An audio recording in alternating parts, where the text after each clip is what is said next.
She sat at the corner of the restaurant, fingers twisting the edge of her shawl, trying not to let her trembling show as the man across from her kept glancing at his phone and sighing louder each time. She had tried so hard today curling her hair, choosing the soft blue dress her sister said made her eyes gentle, praying that today, maybe for once, someone would look at her with kindness. But the man didn't even try to hide his boredom before finally leaning back and saying with a half laugh that carried more cruelty than humor, "I told them I wanted someone presentable, someone fit. You really think this could work?" The words hit her harder than she expected, scraping through all the confidence she spent years building, and the noise of the restaurant blurred around her until she could barely breathe.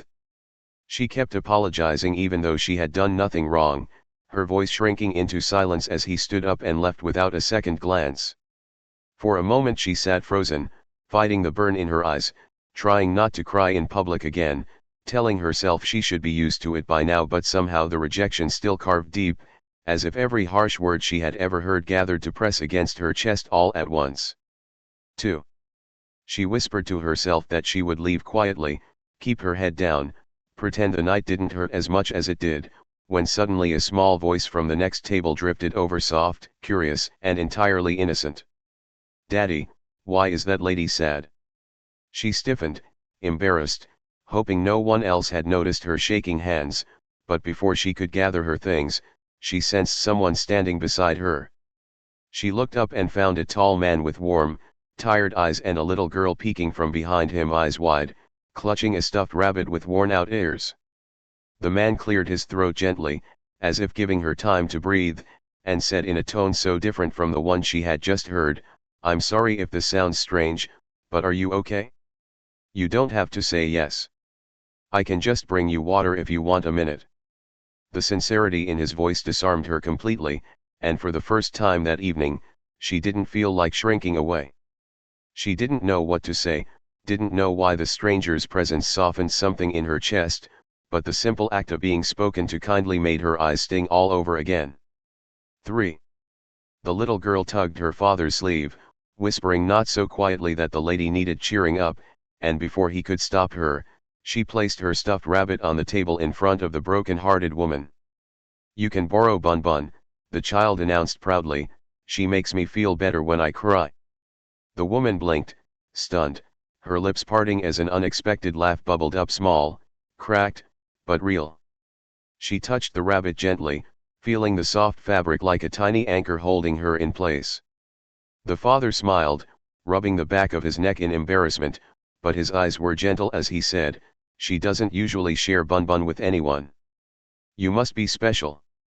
No one had called her special in years, not without sarcasm or pity, and she felt warmth spread through her like sunlight after a long storm. 4. He pulled an extra chair without asking anything of her, lowering his voice so it reached only her ears. "Look, whoever made you feel small tonight doesn't deserve the space he's taking in your heart." It startled her how easily his words found the cracks she kept hidden, as if he wasn't trying to impress her, wasn't judging her, wasn't performing anything, just speaking truth. She studied him quietly, the faint shadows under his eyes that suggested long nights, the slight wear in his clothes, and the protective way he rested his hand on the back of his daughter's chair. There was a softness in him that didn't feel manufactured, a humility that made her feel seen instead of evaluated. For the first time in a long time, she felt like someone wasn't measuring her worth against her body. 5. She asked cautiously, voice shaky, "Why did you come over?" And the answer he gave was so simple it broke something open inside her, "Because kindness is free, and tonight someone forgot to offer you any." His daughter nodded vigorously as if agreeing with something profound, then leaned closer to the woman and whispered, "Daddy says people who make fun of others have tiny hearts." The man groaned softly at the bluntness, but the woman laughed again, the sound gentler, freer, feeling almost foreign to her after the harshness she endured minutes ago. The little girl's chatter filled the air, drawing her out of the shadows of her thoughts, and for the first time that night, she felt safe enough to breathe without her chest tightening. 6. They talked for a while about silly things, about the little girl's love for drawing stars on anything she could reach, about how the father burned toast every morning but still tried. Slowly, the tension in her shoulders eased, her heart no longer clenched in fear of being judged. He didn't interrupt her, didn't rush her, didn't treat her like she was a burden. Instead, he listened in a way that made her feel like her voice mattered. At one point, she apologized again for causing trouble, but he shook his head firmly. "You didn't cause anything. I just didn't want you to sit here believing his words." She swallowed hard, touched by the sincerity, surprised at how deeply she needed to hear that. 7. As the conversation settled into a quiet rhythm, the woman realized she wasn't thinking about the rejection anymore. She wasn't replaying the cruel words like she usually did. Instead, she was watching the little girl draw a lopsided flower on a napkin and giggle proudly, and watching the father's face soften when his daughter offered it to the woman as a good luck picture. Something inside her shifted, fragile yet hopeful, as if this tiny moment of unexpected kindness had reached a part of her heart she thought had gone numb. 8.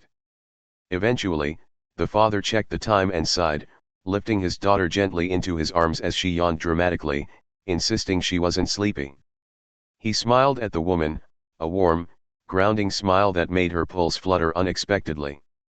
"We should head home," he said softly, "but, if you ever want company that isn't cruel or impatient, we're here most evenings. I'd like to talk to you again only if you want, of course." The invitation hung in the air, not heavy or demanding, but gentle and full of possibility. She felt something she hadn't in a long time wanted, but not for the wrong reasons. 9. Before leaving, he placed a neatly folded receipt on the table and said, almost shyly, "I wrote my number on the back. Not as a stranger asking for a date, just as someone who hopes this isn't the last time you smile tonight." His words swept through her like warmth after a long winter, and when the little girl waved her chubby hand and called out, "Bye, pretty lady," the woman's throat tightened. Pretty. No one had called her that without irony in years. She held the napkin flower, the rabbit still beside her plate, and felt tears sting, not of pain this time, but gratitude. 10. She watched them leave, her heart thudding with a strange mixture of disbelief and tenderness, and for once she didn't feel like hurrying out to hide her hurt.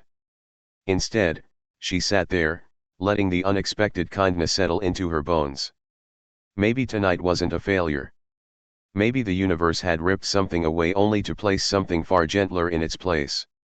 She picked up the stuffed rabbit, pressed it softly against her cheek, and allowed herself to smile, a real smile, full of warmth she thought she had forgotten how to feel. And somewhere inside her, a quiet voice whispered that maybe this wasn't the end of her story, maybe it was the beginning.